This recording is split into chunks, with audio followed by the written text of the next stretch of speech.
Bienvenue chez MTP Cooking. Aujourd'hui, on partage avec vous la recette des jarrets de porc croustillants faits au four. Super facile à faire et on va vous montrer maintenant comment on a fait. On va d'abord prendre des jarrets de porc. Ici, ils sont complètement crus, mais ce qu'on a fait, c'est que l'on a bien lavé et nettoyé les jarrets.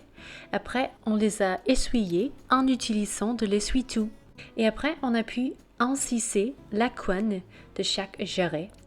Nous faisons ça pour pouvoir avoir une très belle couenne croustillante après cuisson. Et on va aussi bien saler ces jarrets de porc et cela va aussi aider à bien croustiller la couenne. On utilise plein de sel comme vous pouvez voir et c'est vraiment important de le faire. Aussi ça donne un bon goût salé à la viande qui est jusqu'à maintenant complètement crue et sans sel ou autre chose. Voilà, comme vous pouvez voir, on a ici 2 jarrets super beaux que l'on va mettre dans un plat four avec des autres ingrédients pour le plat. On va ajouter de la garniture au plat four. Cela veut dire des carottes ou des morceaux de carottes ainsi que des morceaux d'oignons.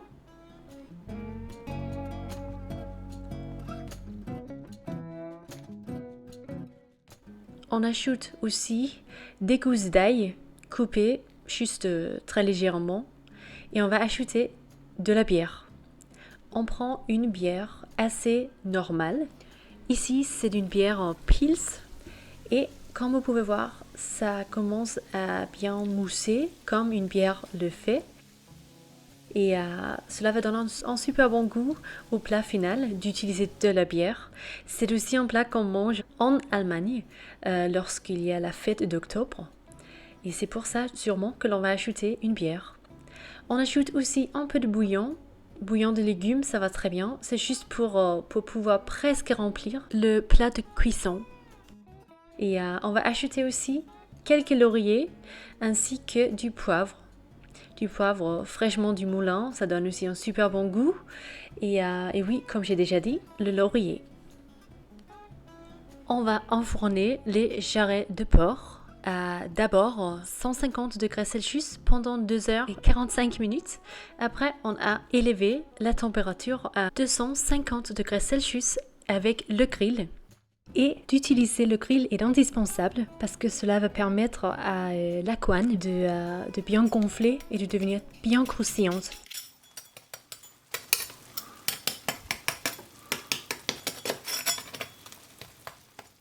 Comme vous entendez ici, il y a une couenne super croustillante autour de chaque jarret, ce qui est super parfait.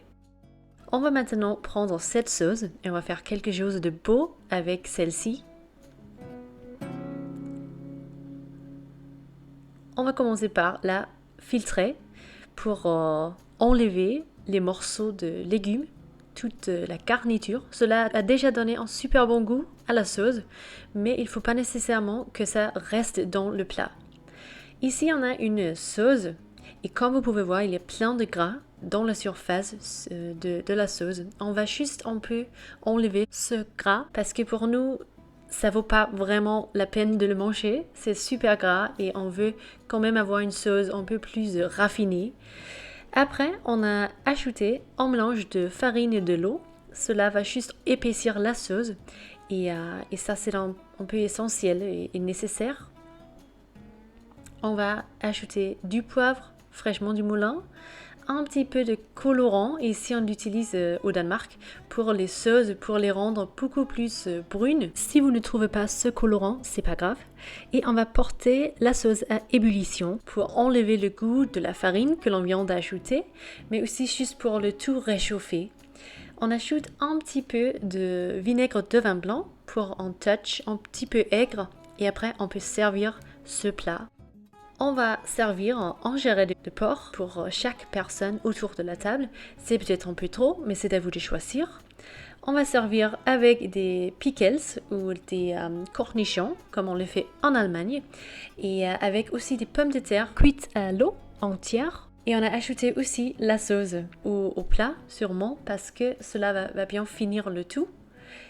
Et on a pu se régaler avec ces jarrets de porc. C'est vraiment le cas qu'on a une couenne bien croustillante avec beaucoup de goût là-dedans aussi. Et au centre, on a la viande de porc, vraiment très très juteuse et avec un super bon goût. C'était, comme vous pouvez voir, un plat très très réconfortant, parfait pour l'automne et pas nécessairement que pour la fête d'octobre. Ça pourrait être pour une soirée entre amis.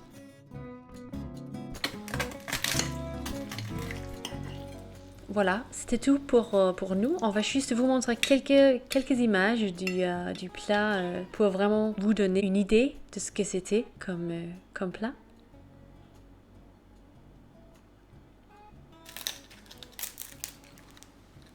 C'est vraiment de la viande très tendre et très super. C'était super facile à faire comme vous l'avez vu. Merci d'avoir regardé cette vidéo. Abonnez-vous à notre chaîne si vous n'en avez pas encore fait. Likez la vidéo s'il vous plaît et n'hésitez pas à nous donner un commentaire en dessous de la vidéo. À la prochaine. Salut.